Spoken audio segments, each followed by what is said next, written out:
All right, so this video is long overdue, but several months ago, I had a really instructive chess lesson with fellow streamer Hannah Sayce, and we covered a lot of really tricky openings and approaches for white, starting with 1e4. We looked at how to play against Scandinavian, Caro Kann, and Sicilian. It's a long lesson, but I think there's a ton of value. I'm going to timestamp all the kind of key segments below, so feel free to hop around, but also feel free to watch the whole thing. And be sure to check out Hannah Sayce on Twitch and YouTube. And I really hope you enjoy. If you have questions, leave them below. Don't forget to subscribe and enjoy the video. Well, have you played a FIDE rated tournament yet, or not yet? So I've only played like 2 ever. Oh wow. So yeah, I get a little bit nervous when playing over the board, I guess, because I've played mostly It's a natural online. feeling. Yeah, it takes experience Yeah, for nerves to go away. yeah, I feel super comfortable when I'm playing online because there's no like stakes in that. Sure. But then when I get to over the board tournaments, I'm like shaking and it's really nerve wracking. I did okay in my first couple, but I'm very bad at accepting draws. I had like sort of a That's actually problem not a in the bad thing. It's better to play it out until the end rather than take draws well. prematurely. Even if you lose, you'll learn My more. chat knows this story. In like my first FIDE rated tournament ever, Uh-huh. in my first round, I was paired up against an FM. Mm-hmm. And I was like, okay, I'm gonna get crushed. And then I realized like maybe 30 moves in or something that I was winning when he like very begrudgingly was like, do you want to draw? Wow. And I was like, well, no, I want to win this game. And then I lost. So So in hindsight, it does sound like you should have taken the draw, but in the present moment, it was a good choice to play on because not only do you give yourself the chance of beating a much higher rate player, but you just learn more from playing on. And then, even though it can be painful to lose, it's a good habit to just play on, especially when higher rated players offer you a draw. yeah. It Yeah. was a little bit, it was one of those things where it was very tilting, I guess. I Right. Yeah, it can experienced be tilting, but IRL tilt. it's Because it part was of the like, game. yeah, it was like he offered the draw, and then I think it's partly a psychological thing of Right. you go, well, now I have to win. Then a little while later, he's like, you should have accepted the draw. I was like, I probably should have, but It's so easy you to know. say in hindsight, but I mean, usually when a higher rated player offers you a draw, it means they're in a lot of trouble. I mean, the highest rated player I ever beat in a like slow classical tournament, he offered me a draw five moves before resigning, and Oh, I knew that because he was offering a draw, I was much better. I had great winning chances. I turned it down and I beat him, and well, yeah. hopefully you'll That's get a what I chance to wanted play my more story to to have be. an experience like that. Now, do you have like an official FIDE rating? Like if you play your first Yeah, tournament, sometimes you'll get it immediately. so I'm like 1300 at the moment. Okay. And yeah, I guess I want to be improving that. You know, a lot of people, they sometimes come into my chat and they're like, how are you 2000 online but only 1300 over the board? I'm like, Well, that's well, I've common only ever though. played over the board a couple times, Yeah, so you it's the a whole ratings different can thing. vary drastically between online and OTB especially if you just play a ton more online. So let's try and just have a game plan for what to go over. So you had mentioned you want to learn you want to learn Gambit lines, but more specifically as white against Scandi, Sicilian, Caro Kann, Yes. And anything else and maybe that just general could be recommendations fun. too. Yeah. Yeah, so I actually between the two title Tuesdays I played today, I spent some time trying to just accumulate some different ideas and traps and kind of cool recommendations to show you. Yeah, And cool. maybe we can start with the Scandi because it's an opening that Sure. you'll come across maybe not the majority of the time, but there's a lot of players that will play this as black that are like religious followers of John Bartholomew, Yeah. um, or other creators that vouch for the Scandi. And Mhm. it's sometimes an annoying opening to deal with because black generally has a pretty straightforward game plan of like getting some Yeah. setup with just easy development, and you do kind of have to know what you're doing as white. And I thought it would be fun to give you perhaps a few like really trappy lines, but then also to give you like a an option of playing probably what is the most reputable and from like a very high level, the most challenging line Okay. for black to play against.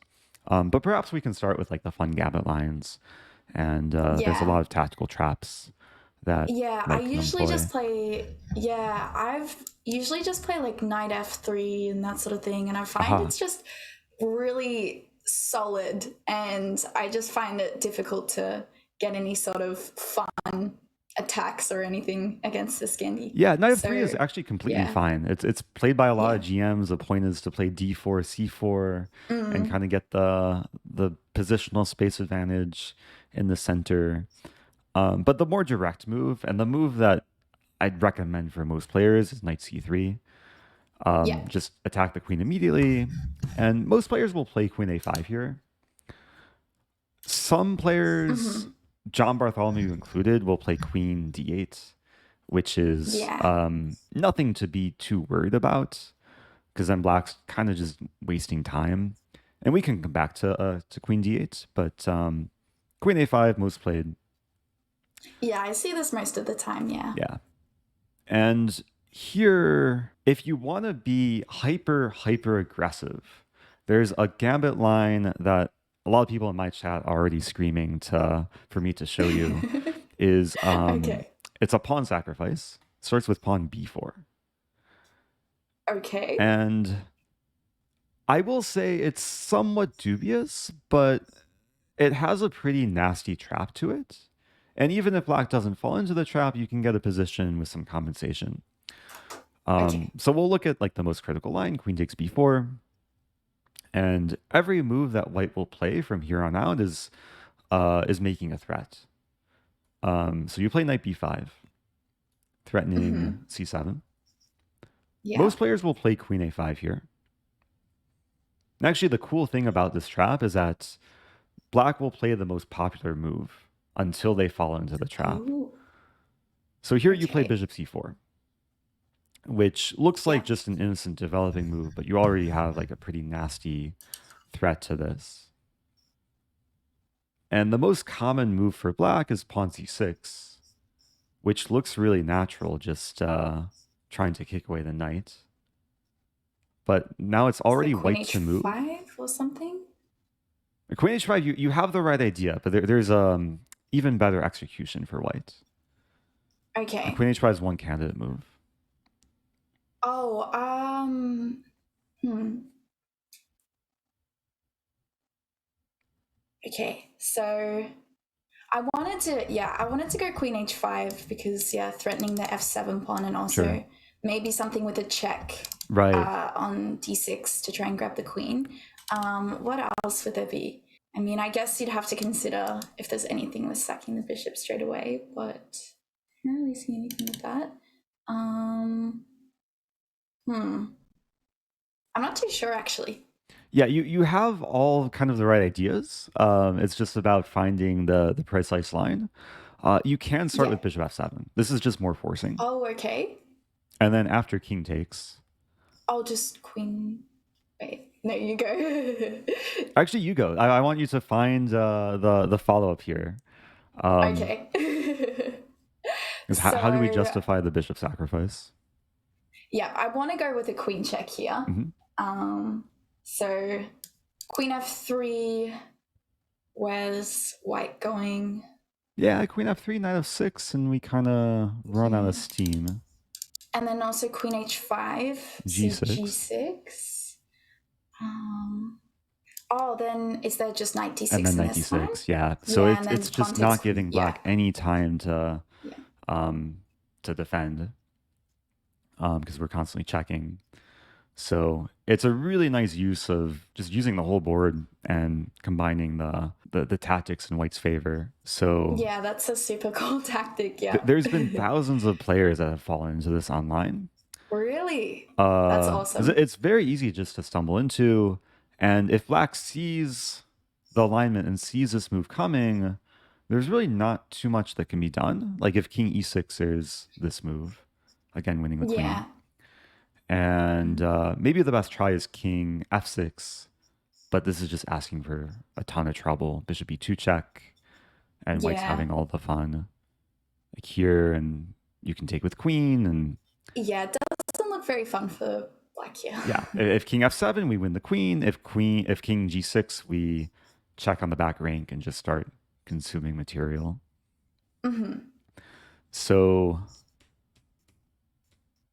yeah, so the reason why bishop f7 is for choice, it's just more forcing. I think queen h5, there's some weird move like king d8 that gives black some chances of survival because the knight's actually pinned here.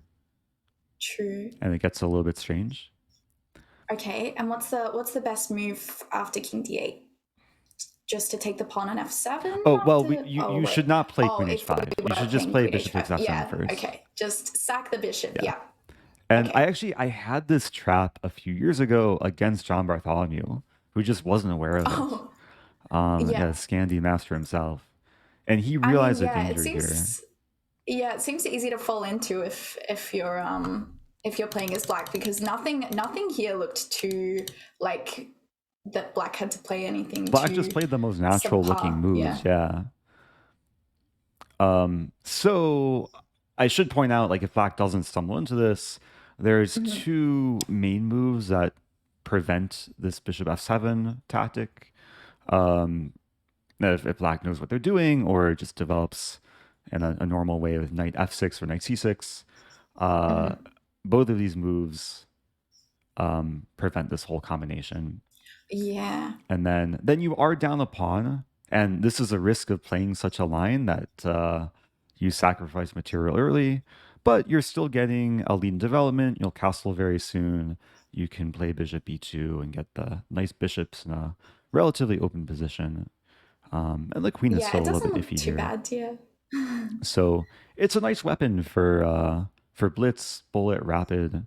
There is risk in playing it in slower games, but it's been a favorite of mine over the last many years. Yeah, I think these gambits, at least, I wanted just to learn some things for blitz. Yeah, just to be aware of. Yeah, have some venomous weapons.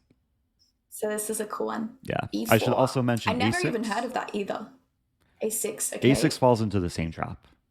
Like A6 and C6, you can kind of just group together. Just know you take, follow through with queen h5, and white is absolutely crushing. So I can show you a few more like really common traps that if you want to add to like your blitz repertoire, they're good ones to know, especially if you haven't seen them before. I don't think there's need to spend too much time on them, but yeah, they're good to be aware of. So I want to show you the Tennison Gambit, which is knight f3. I have seen this. You've seen this one, okay? Yeah. With like knight g5, bishop c4. Yeah, you play knight g5, and you've probably seen this. It's like the main trap. If d3 takes, a lot of players go wrong here with h6, and you know the move for white. Okay, let me quickly remind myself.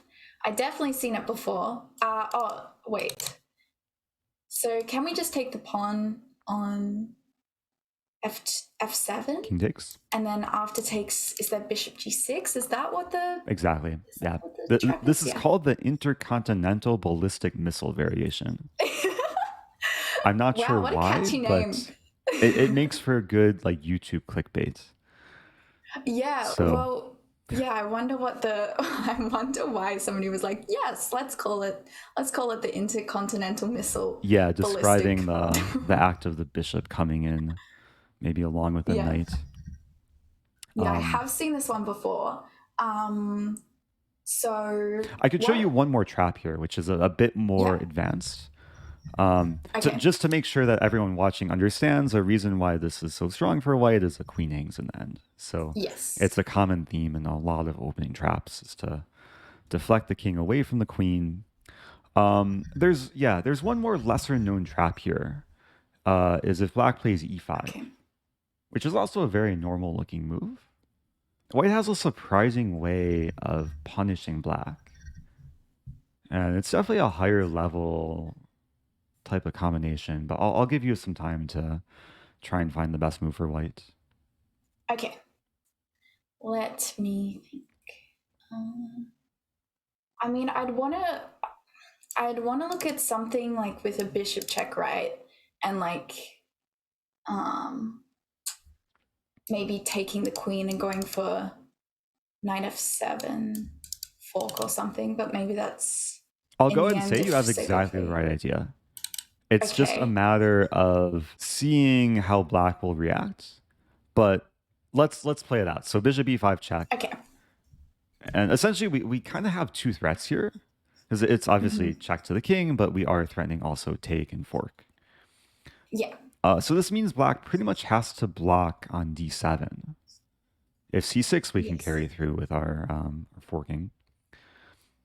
Let's say bishop d7. White to move. Okay. Hmm. So with this one, okay, I'd want to look at taking first and seeing if there's anything with that, but takes, maybe just knight takes. It looks quite okay. What else would there be? Also, maybe I'd want to look at queen e2, just targeting the pawn here. Mm-hmm. But maybe they just defend or something like that, bring bishop out. It's good to look at like the potential captures and attacks. I want to ask you a question here. What is black's biggest Yes. weakness in the position? Like the Well, I biggest think kind the of soft point? f7 pawn. Right. The So this is f7 where we pawn should looks pretty, yeah. be kind of focusing our thoughts. Now, knight takes f7 immediately. It just loses a knight. Like king Yeah, takes, yeah. and maybe you got one check, but it's not going to lead to much. Yeah. But sometimes the best So, way to exploit a weakness is just to attack it. okay. So maybe bishop c4, something like that. Yeah, one person in my chat said queen d5, attacking this Queen and this, but d5. losing the queen. Bishop Yeah, c4, no. it's Queen d5 would be nice if the knight wasn't there. yeah, bishop c4 much more accurate, Yeah. and black just doesn't have a good way to defend the pawn. Yeah, because then if the bishop's going to e6, that's just probably not looking nice at all. Yeah, actually at bishop e6, we can simplify and win material by taking the queen first, Yeah. take the bishop, and then fork, and then, yeah, fork at the end. Nice. white's winning a lot of material. So this is a nice one. This is usually not shown too often in YouTube videos that cover like the intercontinental ballistic missile, but it's a great one to know because it's a little bit strange to like move here and then move here, but the whole point was to provoke something to come to d7 to avoid the immediate trade of queens, and then yeah, if bishop or knight blocks, it's the same thing, just bishop c4, and black is in major trouble. Yeah, this looks nice for white. Yeah, I definitely heard of that bishop g6 trap before, like the knight f7 bishop g6 trap, but I hadn't heard of this one at all. So yeah, that's a cool one. Yeah, so the bishop g6 one, there's been, I was checking the numbers earlier, there's been over 50,000 players who've walked into it online. Probably 50,000? Yeah, if you include like all the different chess platforms. So okay, I'll see how many of my opponents fall into it. Hopefully 50,000 of my opponents fall into this trap too. That's, yeah, if you play enough chess over the next few decades, then you'll get to that number. I could show you one more. It's a fun Gambit line. It's another one of these like super, maybe not super common, but super aesthetic opening traps that just, and we're going to see a common theme where the opponent plays naturally and they just stumble into a landmine. And it also starts from the Scandi. More common, you can get it from a queen's pawn. It's a black Mardemer. Black Mardemer is it's like d4 in this position. You basically transpose. And the line I'll show you, it's called the Ryder Gambit, which happens after pawn takes pawn. You attack the pawn, black defends, And then you play f3. Yep. Black will normally take. And it looks natural to take with the knight, but the Ryder Gambit is where you take with the queen. Ooh. And you give away your d-pawn. Yeah. And the reason for doing this is to get a lot of initiative, especially with the black queen in the center. You Yeah. develop with tempo. I think most players play queen b4 here, hitting Okay. the b-pawn. You queenside castle. Yeah. So already like very fast development for whites. Got the open file. And here it looks like black has a nice tactic, bishop g4. Looks like black's winning Yeah. Looks like a material. skewer. However, you hit What black is it? with a really, really nice move. I think I'll just show you the move. Is it a rook sack? It's No. a queen sack. Oh, queen sack. Okay. Maybe I'll let you find it, actually. White's a move, sack a queen. Yeah. I love sacrificing my queen. Me too. Okay.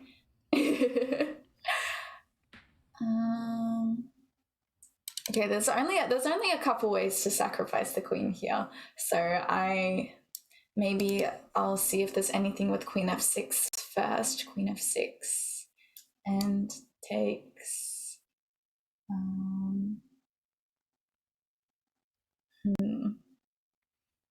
I wanna be able to find it. You said there's a couple ways to sack the queen, but there's a lot of ways to give the queen. And there's a lot of ways. I don't want to encourage you to have the wrong thought process, because I already gave you like a major clue. But yeah, I think the common thing to understand is that sometimes when a queen is attacked, the only justifiable way to leave your queen attacked is to make a stronger threat, which is either attacking your opponent's queen or checking your opponent's king or threatening mate. So you should be looking for like major threats here. Okay, so I mean, I guess we have one check here, so we'll look at a check. Check c6. Yeah, c6, and then your bishop and queen are both hanging. Yeah, and that's a lot of things hanging. Or knight d5, attacking the queen. Knight d5 takes.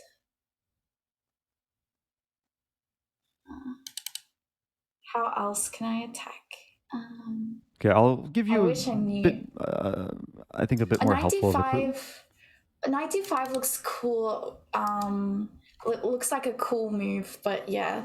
Okay, first of all, I want you to actually look into this line, because knight d5, you mentioned you're attacking the queen. What would you do if bishop takes queen? If bishop takes queen, I guess if we take their queen, there's bishop takes d1, and then we're just in trouble. But what about knight takes c7? It's just mate. Knight c7, instant checkmate. Yeah. So you're having the right idea of going after c7. Although knight d5 allows knight takes d5. Yeah, that's. And then actually it gets a bit weird, but I think black's doing okay here. And the bishop's still defended by the queen. If you take, the rook is lost. So it's much better not to play knight d5, but knight b5? Play knight b5, yeah. Yeah. And not only are we threatening mate in one, but we're also abstracting this queen from covering b7. Yeah. Which is relevant in the coming line, because, okay, first of all, black doesn't have too many ways to defend c7. The most common move here is knight a6, which just defends the pawn. And black's maintaining the skewer. Okay. But now, because b7 is hanging, we just take it. We just take, yeah. And white's having all the fun, hitting the rook, threatening force mate. And most players here play rook b8. Rook b8, yeah.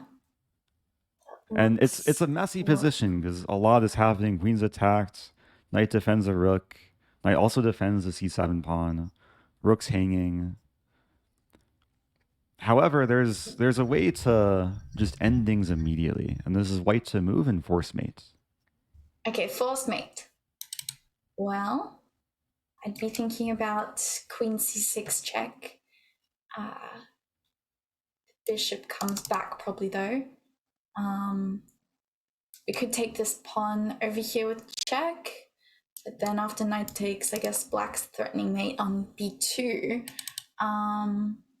Maybe we take the knight on a6, but then this.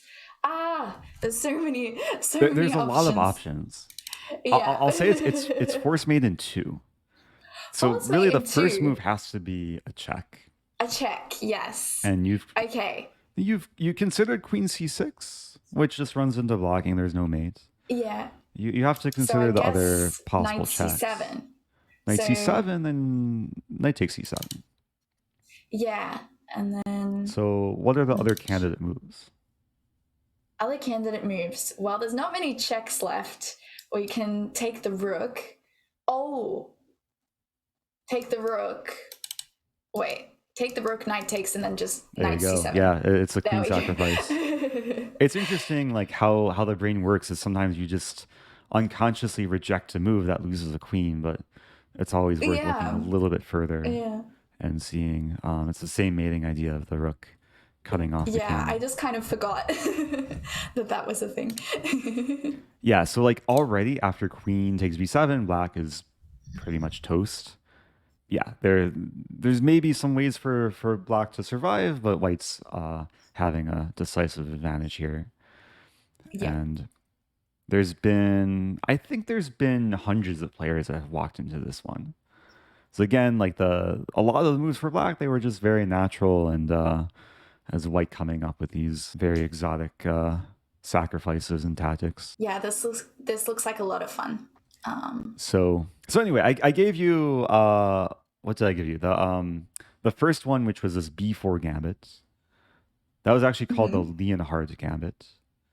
And then Tennison Gambit traps, and then the Black Mardimer Ryder Gambit. So a few ones to keep in your arsenal of opening tricks.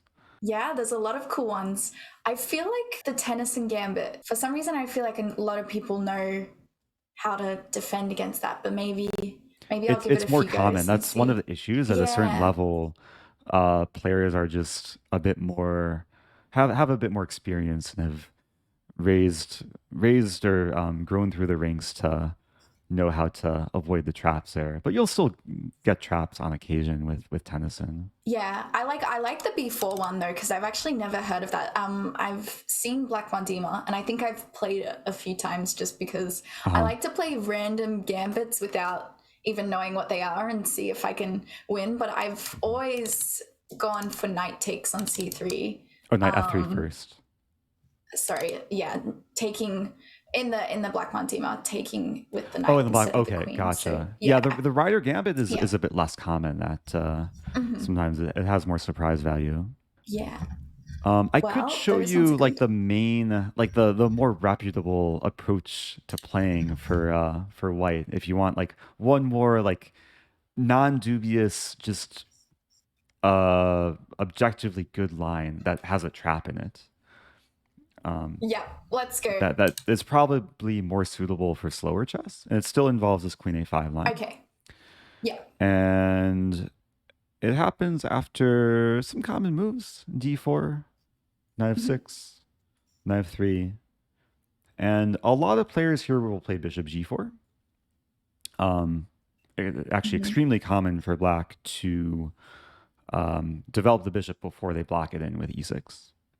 Yeah. Yeah. And here's a key to actually getting initiative in this line, because a lot of players would be maybe inclined to start developing their bishops, but it's important to throw in this move h3.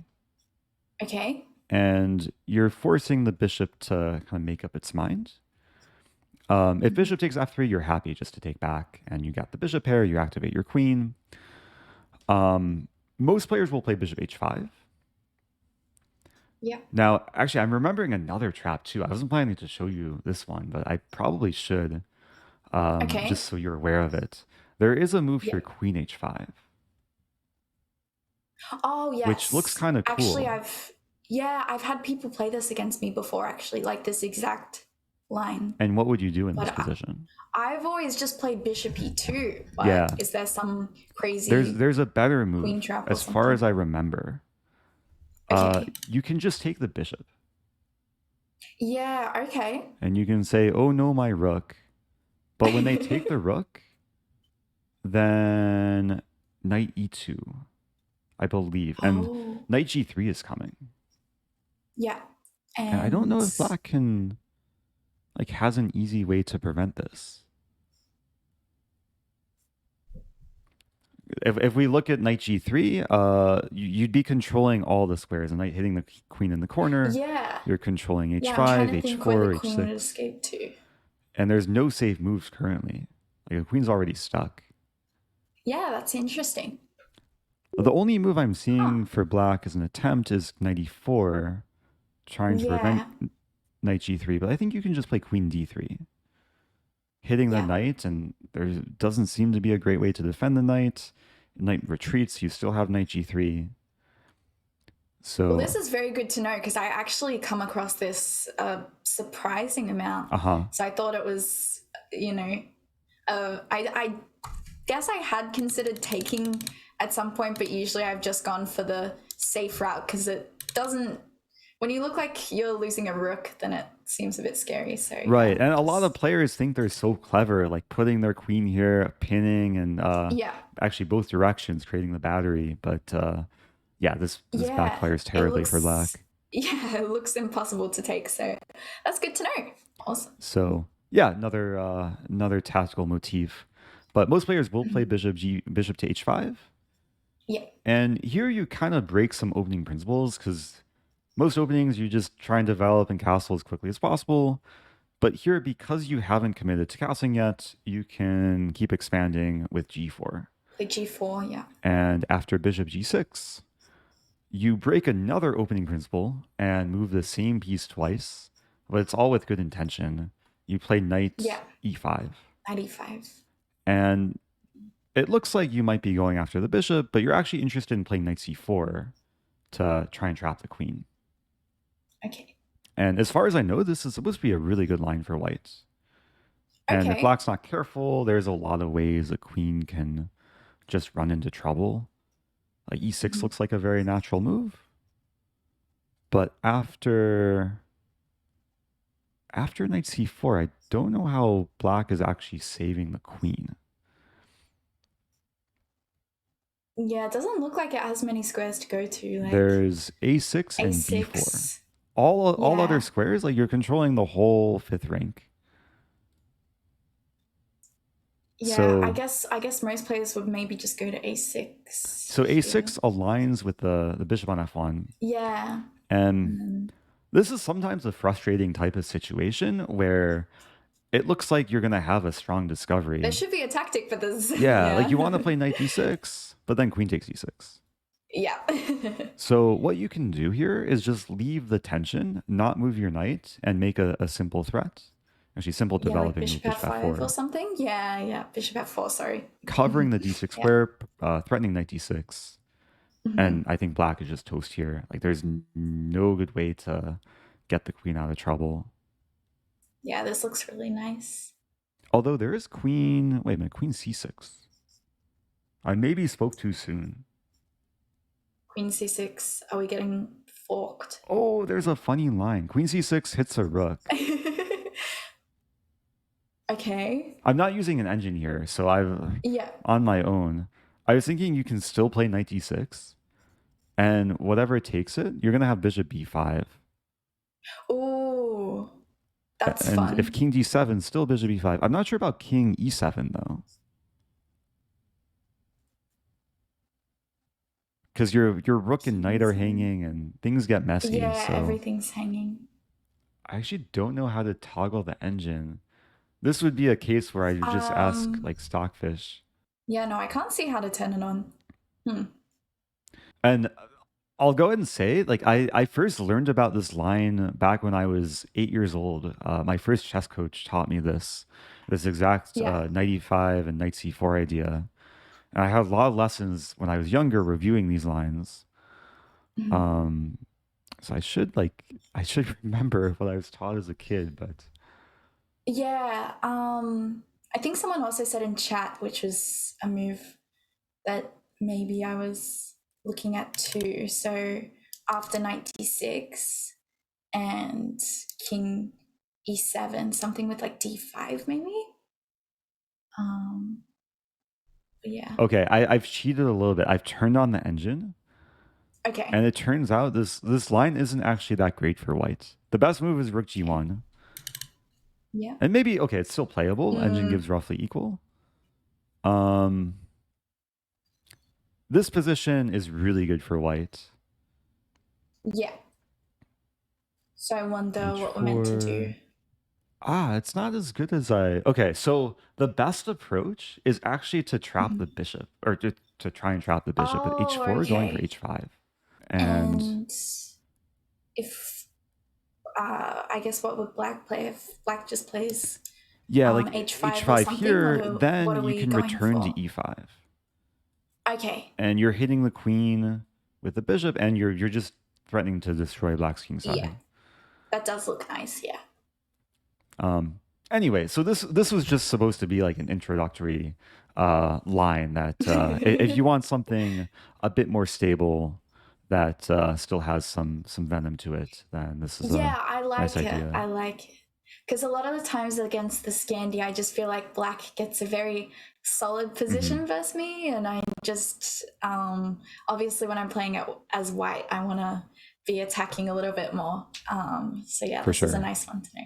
I thought maybe we can move on to Sicilian or Caro Kann. Okay, yes, I would like that. I did actually do some research on your own repertoire, like what you play in your online games. And I saw against Caro Kann, you like to play the Panov Boffinic attack with like d4, d5, takes, c4. C4, yes. Which is actually a nice, like, active line. I used to play it myself as white for many years. Had some good results with it. I also play the fantasy as well in Blitz games as well. But yeah, fantasy has some venom to it. Yeah. It's not something I specialize in, but it's a nice weapon if you know what you're doing as white. Yeah. Yeah, and I'll admit that there's not too many like legitimately good gambits that you can play against a Caro Kann. Because it's a more solid opening for black. I'll make you aware of one line that if you just want to have fun and play an opening with a cool name, there's something called the Hillbilly that starts with bishop to c4. Bishop c4, yes. I probably wouldn't recommend playing this because you're just inviting d5. Yeah. But the point is that you play bishop b3, you sack your e-pawn, and then you play queen h5. And you get a lot of activity. Most players will play e6 or g6. It's like the fancy scholar's mate attack. Yeah, you're just trying to get f7. This could work against beginners, maybe. Like maybe some people would play knight f6. Yeah. I hope nobody at my elo would play it, but who knows? Yeah, most stronger players will play g6. Yeah. But then you play queen h4. And whatever black does to develop, you can go for f3. And this has some similarity to a black Mardimer, where you get kind of the black pawn taking, and you get the open f-file, and then there's potential to attack in the middle game with castling and eventually bringing your bishop to h6, combined with your bishop on b3. There is middle game potential for attacking. Yeah, this looks fun. When I play the fantasy, I do usually try and get into these kind of. It's sort of similar, yeah. Definitely. Yeah, with the open f file, just going for this because I feel like that's the most fun. So yeah, this does look fun. there's another line in Sicilian, the Grand Prix attack, which I've actually seen you play a few times, which has basically the same setup. Here you're getting it a bit earlier, but you combine these pieces, and bishop h6 is very common in Grand Prix as well. A lot of the time I just play a lot of random openings without knowing anything about them. So I noticed that, but that's actually a good thing. You get to experience different structures, and it doesn't get too redundant if you're mixing it up once in a while. It's so much fun. I love it so much. But yeah, sometimes it gets me into trouble when my opponent's like super booked up and I'm just Yeah, like, if you're I'm out just of your going to play a comfort zone. random move here.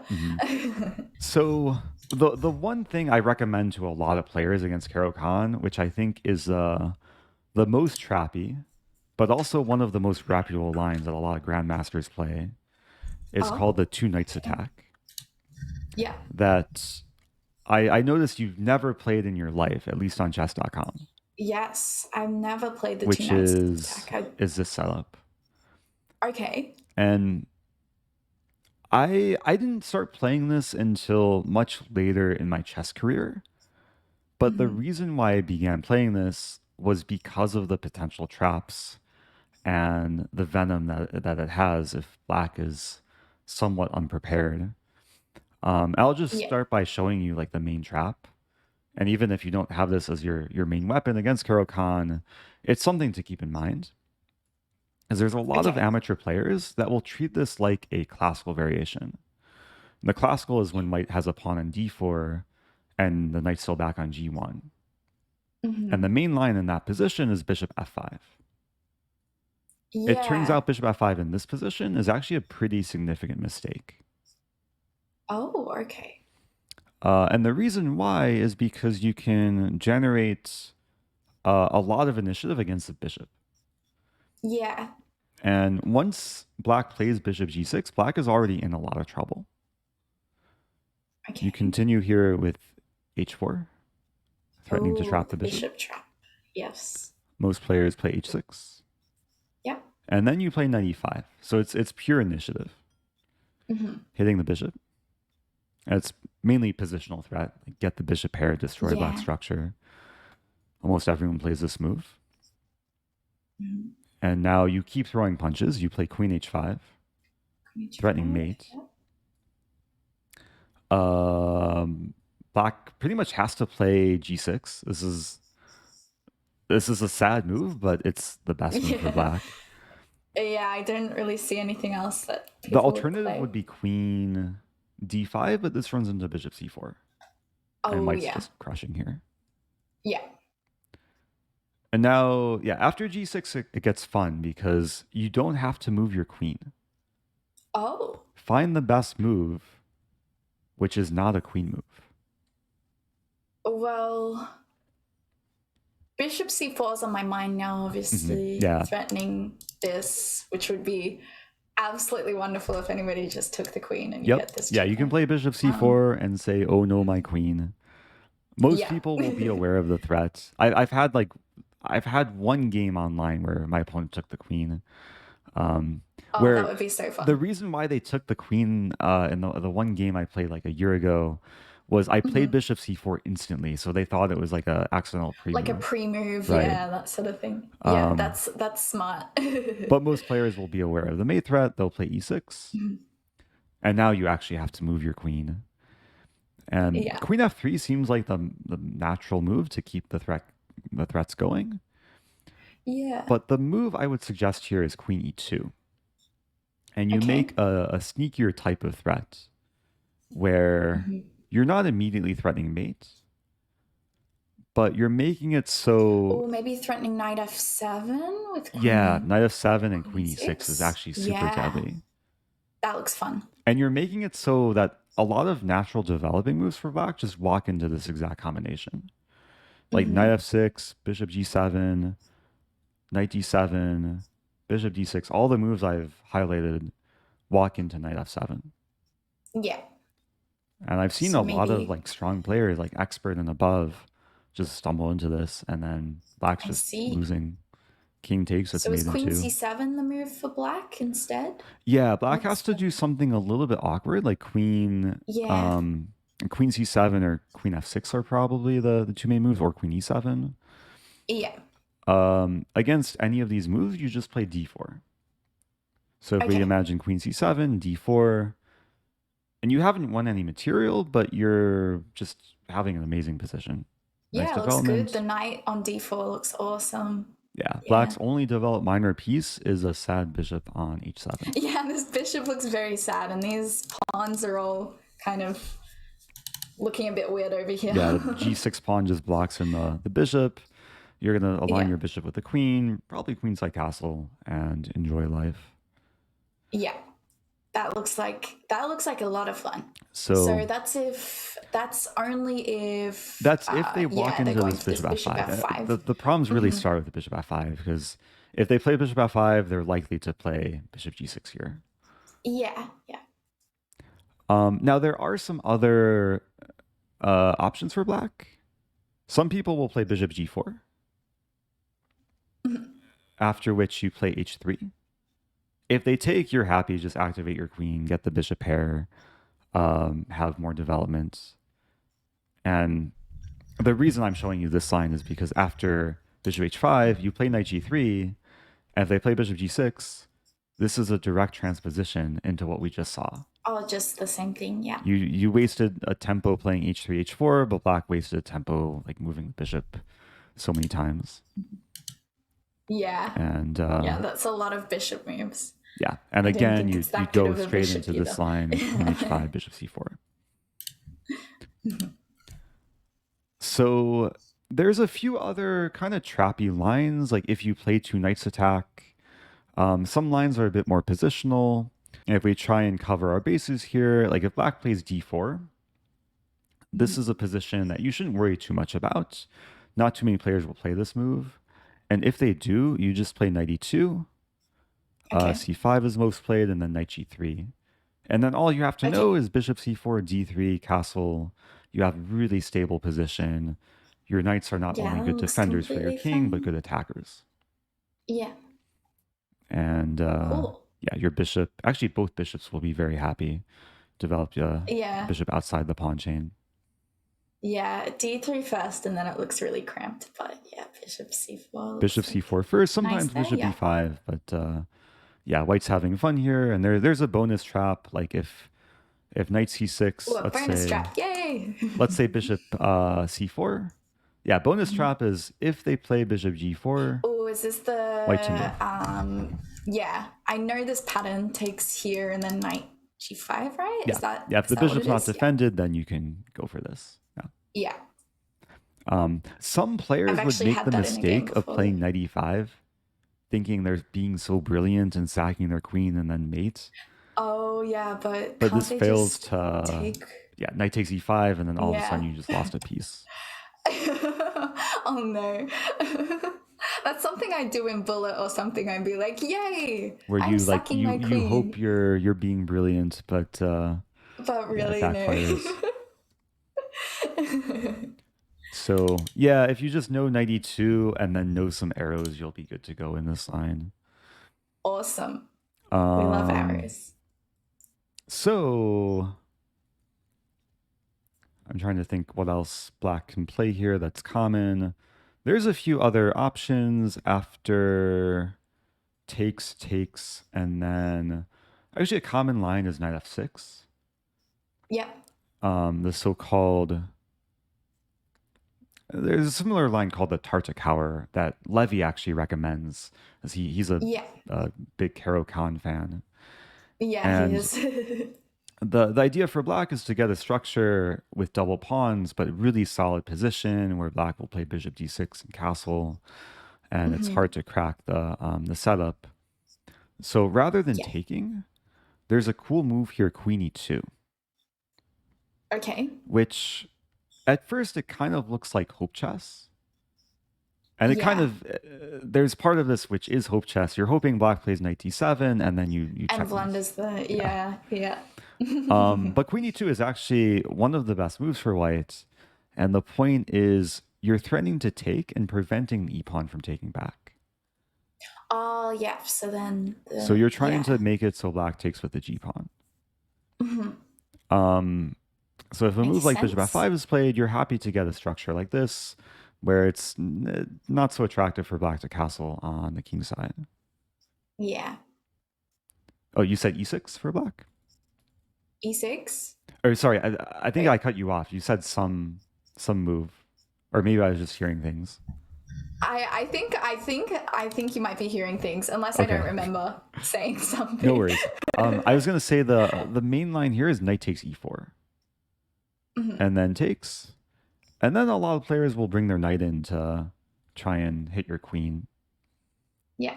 And here you have another oh no, my queen idea of Ooh. bishop c4, knight f6. Bishop c4. And you don't move your queen, but you play knight e5. Knight e5, yeah. And again, it's not easy to trap players this position. Most will be aware of the threat. Yeah, it's staring them right in the face. If they miss it, yeah. But the nice thing about including knight e5 is you're essentially provoking e6. And then the bishop is just shut in. And then you move your queen back and you have more activity and a more pleasant position. Nice. So, yeah, there's some early tactical nuances in these lines, but it's nice to know for white. I'll share one more trap with you, and then maybe we can move on to Sicilian. Yeah, awesome. There's a move here, bishop. I'm loving all of these. Good to hear. Yeah, there's a move here, bishop to g4, and there's actually a few options here. If you want to just have a very stable position, h3 is usually the go-to move. Takes, e6, and then I can recommend a setup with d3, g4, bishop, g2 is an interesting way of playing. But if you want to set a trap, there's a move bishop e2.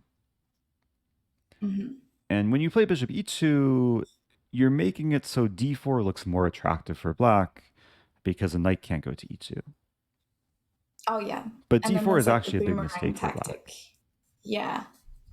And you spot the move for white? Yes. Yeah, this is a very common puzzle rush idea. Yeah. And yeah, if queen takes, you win the bishop, and if bishop takes, you can actually take with either knight here, and you've won and a even key though it center looks pawn. like, I think that people might actually play that at my level, maybe d4. Yeah, d4 is one of the most played moves. Interesting. I think more common is something like e6. Yeah. But then you can actually keep the trap alive. Like you can castle, and you're still waiting for them to play d4, so you can just take. And okay, eventually, if they decide not to take, you can. I think you can probably go for the space grab. Yeah, take e5 and then d4 yourself. Yeah, looks nice. Anyway, this was just meant to be a starting point. For the two knights attack, and I have a whole video covering lines in the two knights attack as white against the Caro Kann. So if you want even more traps, you can search YouTube for "Crush the Caro Kann," and my video should come up among the first few searches. Awesome. Now Levy has a video how to crush with the Caro Kann. So they're kind of competing. I'll make sure not to accidentally click on that one. Yeah, I show lines that he didn't cover in his video. So. Oh, okay. So I get the secret information. There's some secret traps there. Exactly. Cool. Awesome. Well, it seems like there's a lot in this. I've actually, I've never tried the two knights attack. So. Yeah, it's one that, I mean, it just follows opening principles because you accelerate development, and it's not like the other lines like Panov or Advanced Variation where you're pushing a lot of pawns early. So sometimes when you develop your knights earlier, it leads to more tactics and more traps. Yeah. And there's also a two knights attack against a French defense, which has very similar ideas to Caro Kann. Against the French, I play just the knight c3 variation. Oh, so like sure. d4, So like knight d4, c3. okay. Because I love going into that poison pawn variation of the Winnower. Yeah. Ah, okay. It's so fun. That's a good weapon then. Yeah. And probably just stick with that. So yeah, if you want to move on to Sicilian, I will admit, love to. The Sicilian it's one of these lines that can branch out in so many different ways. I know. That it was hard for me to even narrow down like specific trappy lines to show because there's just so many different things black can do. And I checked your repertoire. So many. And it seems like you play a lot of the main lines for white. Like you willingly go into open Yeah. Sicilian. And I saw you're playing like Bishop G5 Najdorf and some mainline dragons. I pretty much solely go for open Mhm. Sicilian. With D4, just because I think it's a lot of fun, the games. Like, I just always like to castle queenside and push all my pawns. Sure. But Mhm. I've sort of gotten to the point where sometimes I just don't want to play versus Sicilian. I've played like a bazillion English attacks, and Mhm. I kind of want to have something a little bit different Other to types of play. weapons. Yeah, exactly. Because the English attack, it's fun, but when you play it every single game, because I think also, especially at my ELO around 2000, I think so many people play the Sicilian, here That's at one of the most least. Like, common defenses that you'll run yeah, into. Yeah. And when you play open yeah, Sicilian, there's like at least a dozen different lines black can uh choose huh, between.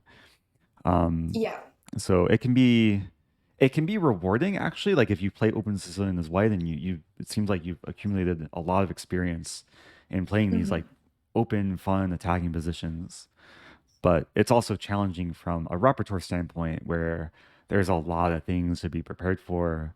And as you play stronger oh for players, sure, they're gonna know what they're doing in kind of these exactly. main lines.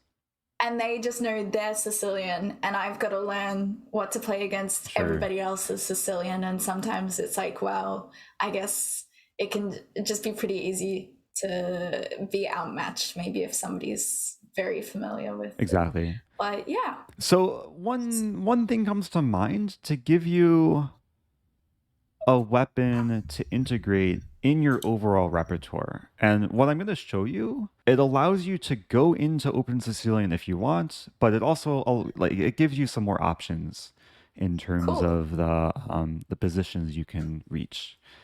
Mm-hmm. And we'll start with d6 because this is probably the most common move you're running into. Of course, there's e6, knight c6, which we can look Yeah. at, but d6 usually means that black is going for a Najdorf, dragon, Mm-hmm. or classical Sicilian. Yeah.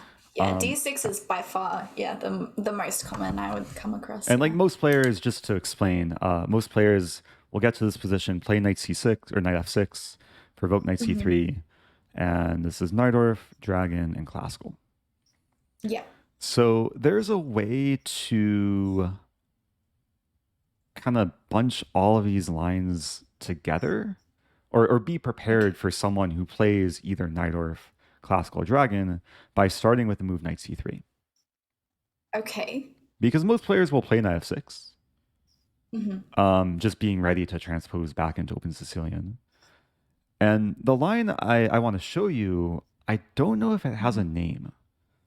Um, Oh, I'm not yeah. seeing any I name that was, chess.com is generating here, but it's a move e5 yeah, in this position. cool. And this is a line I actually prepared recently for this match against James Canty, this like I am not a GM finals. Yes, yes. I did watch that. And we played this line in one game, and he got a losing position in like within the first 10 moves. Excellent. Unfortunately, I didn't punish him. I think I still won that game though. But it's a very Mm-hmm. venomous line, especially for Blitz, because White's getting very quick activity and initiative. Of course, you start by Yeah. hitting the knight.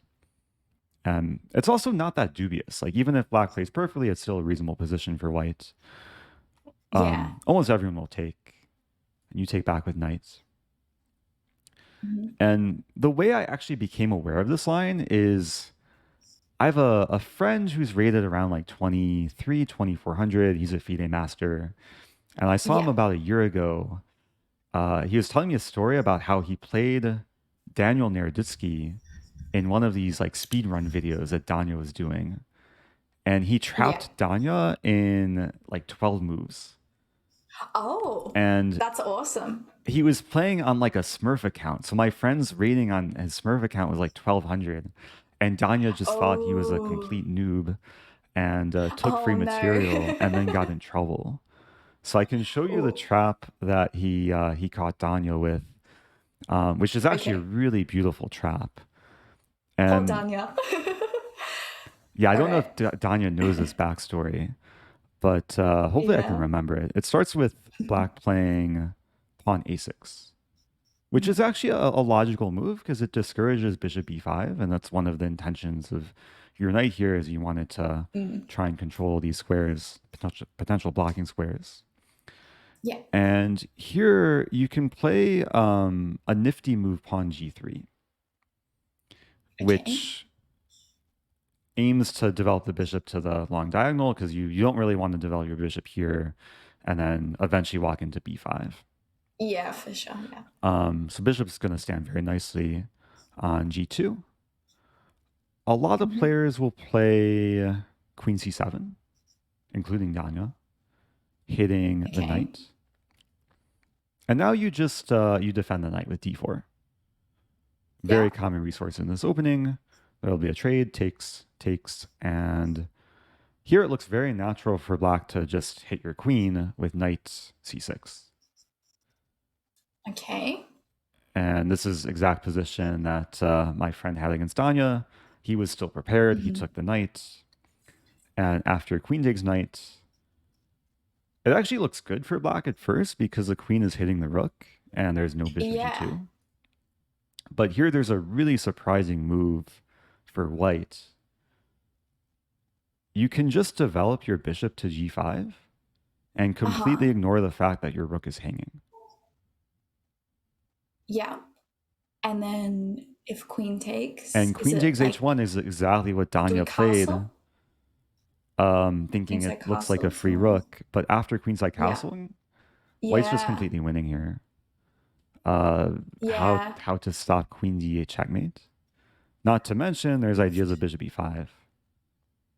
Yeah, I mean, I guess black's got to like move the bishop out maybe to get the rook defending the back rank, right? Yeah, like bishop d7 looks Yeah. like the safe move, but then bishop takes Hmm. f6, But then yeah, and you we're take the still knight, threatening so mate. We won back some material. mhm. Um, if you turn on the engine here, it's already like +5 for white, so Oofed. it's a nifty trick, Yeah. and it can catch players that are maybe overly greedy. Oh, for sure. Yeah, no, I feel like I can definitely see how Daniel would just be thinking, oh yeah, he's 1200. He just blended a rook. Yeah, sometimes when you Easy. play your And opponent's rating then, and not realize the danger yeah. in the position. Yeah. So this is one of those lines that just inspired me to look closer at the opening. Um, and this opening, it's like it's a line that you can play without needing to know too much. Like if they play a6, you develop your bishop this way. If they Yeah. play something like knight d7 is another attempt to try and pressure white from early on. Yeah. And this is where you can actually play pawn d4 and invite Yeah. a queen trade. So if takes, you get some nice activity. You don't mind like takes. Your queen is actually quite pretty strong in the center, and bishop e5 is coming. Mm. Okay. And there's a cool line that can happen after knight takes e5, takes Mm. e5, hitting the knight. Now, if the knight moves like g4, you take the queen, you take away black's casting rights. So Yeah. most players will take on d1, Hmm. and then you take back with the king.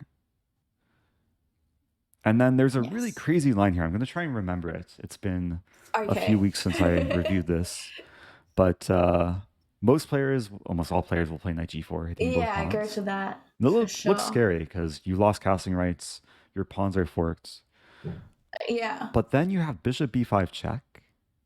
Uh huh. Black has two legal moves. Bishop d7 is most natural. Yeah.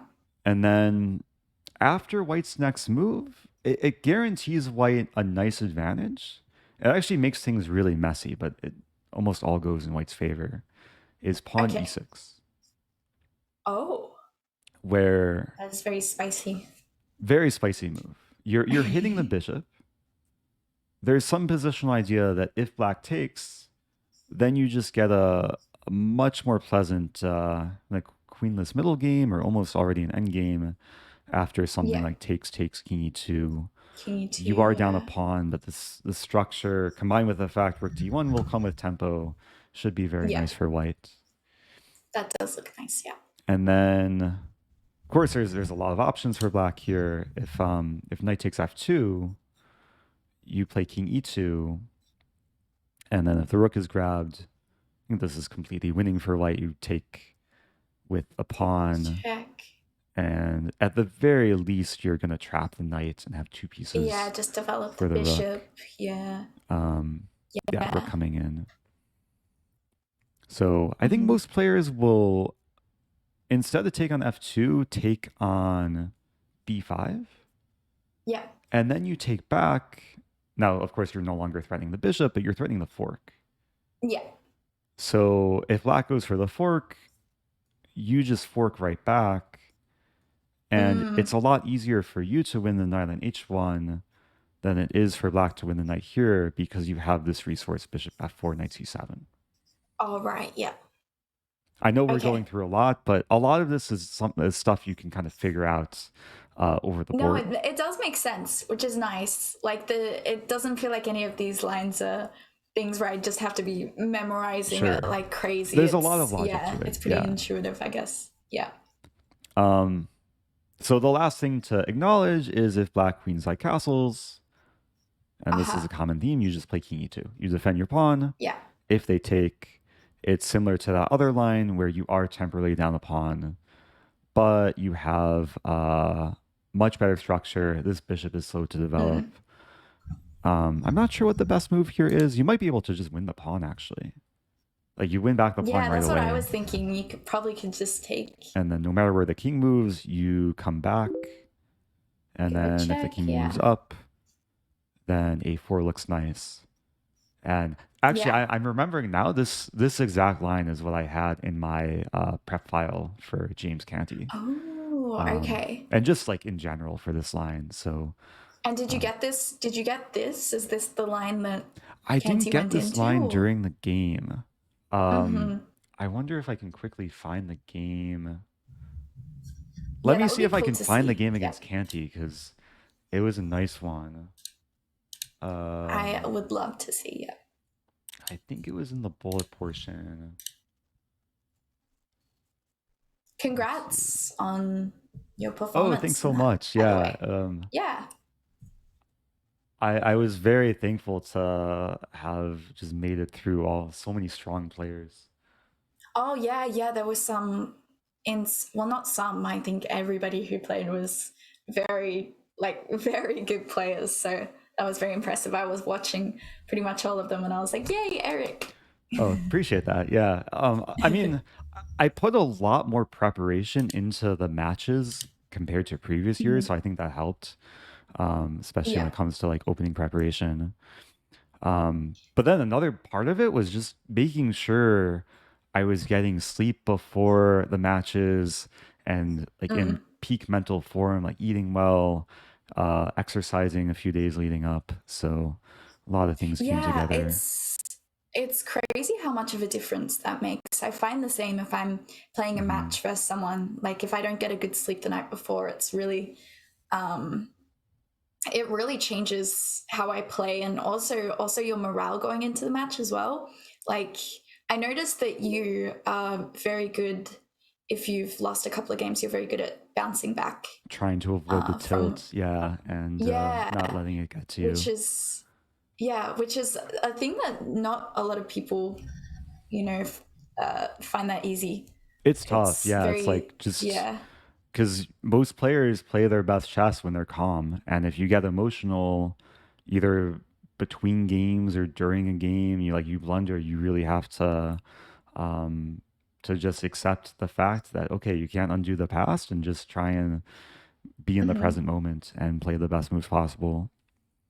Yeah, you were playing great. I also saw, there was one match I noticed where you had that, it was some London prep, which was really good. Maybe against Tanya. Like she kept locking into the same thing. Yeah. Yeah. She's a very, very good player. So A lot of that was a really cool one to watch. Yeah, she Yeah. has like a very classical and stable repertoire, but I was Mm. able to find a few holes in her repertoire that yeah, she didn't quite prepare for, so it was nice to kind of punish the openings as much as possible. Yeah, that was really good. I was almost like after that, I was like, I kind of want to play the London now, but Yeah, it's a fun opening. It has kind of a misunderstood reputation. A lot of people yeah, hate on the London, think it's boring, but there's a way of playing it to make the positions really exciting, and there's so many traps if you're well prepared. And a lot of people just yeah. underestimate it too. Oh, for sure. Yeah. Okay. Wait a Let's minute. see this game. I thought I found the right game, but maybe I didn't. Different game. Yeah. Ah, this No. is a dirty Harry game. He played H5. Which maybe some Yeah. like maybe you would run into as as white if you ever play James Canty. I could show you this too because like if you're an open Sicilian player, maybe a very small percentage of your games you'll encounter this move. Well, H5 at some point is actually getting really popular. I think it was played maybe by Ali Reza or something like that. So a lot of people have been playing H5 in the There's Sicilian, later maybe even positions early. too, like in Yeah. Nightdorf or even Mm-hmm. Dragon, because it slows Yeah. down the English attack. Yeah. Um, Yeah. Yeah, I knew he played this before the match, and I prepared a very Uh-huh. rare move. It's actually one of the engine's Oh, top okay. choices, Bishop F4. Yeah. Um, Maybe getting inspiration from the London opening, as the bishop's actually really well placed here. And the Uh-huh. point is that if black tries to undermine the bishop, threaten the fork, white can Yeah. take and then play e5. Just open the center. This is really good for Mm-hmm. white. In the game, he got Okay. into trouble really quickly, allowing the dark squares to become really weak. Yeah. Yeah, that And he might. had to play e5, and then I just invaded dark squares, and this was crushing already for white. So Yeah, I this looks found the other nice. game I wanted to show you though. I downloaded the Okay. wrong one, and I'm pasting in the PGN. I think Okay, I'll so just this show you one's a the bullet opening. game. All This was a right, bullet game, let's but see it it. featured this nameless opening that Yeah. yeah, that I was very happy to get. And what I Yeah. just showed you featured like that queen trade line. Was a trade of Mm-hmm. knights and then trade of queens. Yeah, And if with we the review end this, let me game. Yeah. just see if you remember the key move after takes, knight g4. Do you remember what white should play here? So, we should go bishop b5 check Uh-huh. here. And bishop d7. Yes. Bishop d7. So the move is e6. Very good. Okay. Yeah, making Yeah. sure yeah, the information is staying. Yeah. I'm trying to absorb it. Mhm. Yeah. So this position he didn't take, but he took on d4, which I was also Okay. prepared for. Took back. Yeah. He took. Oh, so I actually had mentioned this line to you. It's pleasant for white. The queen is strong. Yeah. Um, he played pawn e6, and then bishop b5 check. So I'm just developing with tempo. Bishop Yeah. d7. But I think around. Wait a minute. I'm pretty sure it was this position. Bishop e5 looks nice, but I'm pretty sure there was a stronger move. Oh, okay. And I'll Is actually give knight this to you b5 as good an here or no? exercise. Let me just check. Oh, I'm actually wrong. Bishop e5 is one of the top moves. Um, Mm-hmm. I'll still give this to you as kind of an exercise. What's the other candidate move for white that you should consider? Well, I would be considering in this position, I would be considering bishop Hmm. g5 and knight b5. Yeah, knight b5 is probably one of the more direct options, just going for c7. Yeah. Um, Yeah. I haven't looked at this too closely with the engine, but it gives a significant plus for white and really puts black Cool. on the back foot. Yeah. What happened in the game? I played bishop b5, bishop d7, bishop g5, and then he played a6. And it was this position I missed an opportunity. I took on d7, thinking, oh, the knight's pinned. He has to take with queen, and then I'll Yeah, just and take on then you get f6. the double pawns. Yeah. But I missed the fact he could take with knight and counterattack my queen. Oh yeah, I had the same thought Yeah, process too. I was like, oh, easy this move looks to really miss. nice after takes. Yeah. And white's still doing fine here, like probably slightly better, but there was a missed opportunity. So the question is, what is a stronger move for white in this position? Okay.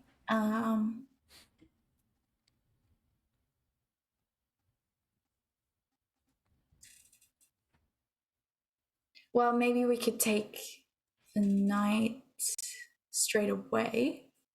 Yeah, it's just a matter of mixing the move order. You take the knight Yeah. right away. And if pawn takes check and then move the queen, I guess. Yeah, well, depending what black does, if pawn takes, we take with check. Yeah. And now this is just much preferable. If king takes, then rook d1 is Yeah, coming. king takes would not be Or the even best. castle queenside, the castle skewer. Oh, that would be so nice. And of course, if Yeah. queen takes, then we win f6, up a Yeah. pawn, rook d1 to follow. And yeah, it goes to show, like, even a strong bullet player could get into trouble very, very quickly. Yeah, this is interesting to see because, yeah, a lot of the time when you're learning gambit lines and that sort of thing, I guess it's got the reputation of, well, if you're over, this certain elo, then nobody's going to fall into it. But yeah, Yeah, it's there's nice to different have tiers some of tricks. openings where Yeah. some lines, of course, are really dubious but still trappy, and Mm-hmm. then there's other lines that are a bit more reputable but still have a lot of like traps to them at higher levels. So Yeah, that's this one one, of the for things. example, doesn't look dubious really at all. No, not It's really. There are some ways for black to equalize, which maybe I'll avoid showing in this session, yeah, because then everybody will know. but yeah, I mean, there's just so much upside to going for this. Like, there's a lot of surprise value too, because Yeah. even master level players will not have seen this before or not have studied Mm-hmm. this. Um, Yeah. so you can catch a lot of players. I'll show you one more trick or one more benefit with this knight c3 move. That Yeah. Awesome. if you're playing a dragon player and they play g6 Okay. here, this is already considered to be dubious for black Uh-huh. because you can play d4. Yeah. And if black just tries to transpose into an open Sicilian, you can take with the queen. And Oh, you're just yeah. preventing bishop Okay. d7. On top of that, if they play knight f6, then you strike immediately with E5 e5. here. Yeah, that looks And this nice. is a better version of the line that we just saw because a Yeah. knight is hit, and if takes, you take the queen first and then take. And Yeah. yeah, you're threatening the fork. You've taken away casting rights. So this is a nice kind of subtle detail to know, is that g6 on move 3 is actually not a good move. Cool. Well, that's good to know. Yeah, because I actually have some trouble against the dragon, even though it doesn't have the best reputation. Maybe I know some people in my chat go, "Oh, the dragon's so bad," but Uh, it's actually really tricky. yeah, some people just judge openings based on like a bad experience they had, but yeah, Yeah. it's hard to label openings as bad or good. Like, they all have their pros and cons. Yeah, I've been trying to play the Moroxy and that sort of thing against the dragon, Oh, but sure. at the same time, I'm not sure if it really matches my style. So Yeah, maybe Marazzi this is could more be a good one positional, to more try. like Yeah, you grab space and then try and be ultra solid. But yeah, it's the type of thing that can still give players trouble, and it can teach you how to play in a more prophylactic positional style as well.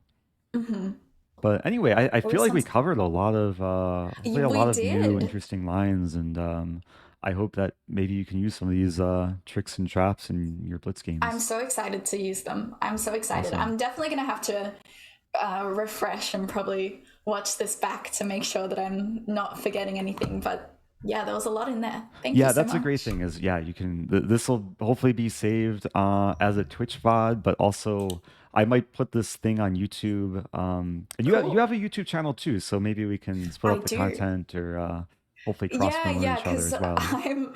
I'm pretty bad at posting to my YouTube. I never do it, so maybe I could use this as a little bit of Nice. content, Well, if you're perhaps. watching in the future on YouTube, on my channel or Hannah's channel, you can check us out on Twitch or check out the other person's YouTube channel as well. Links will be in the Yes. description.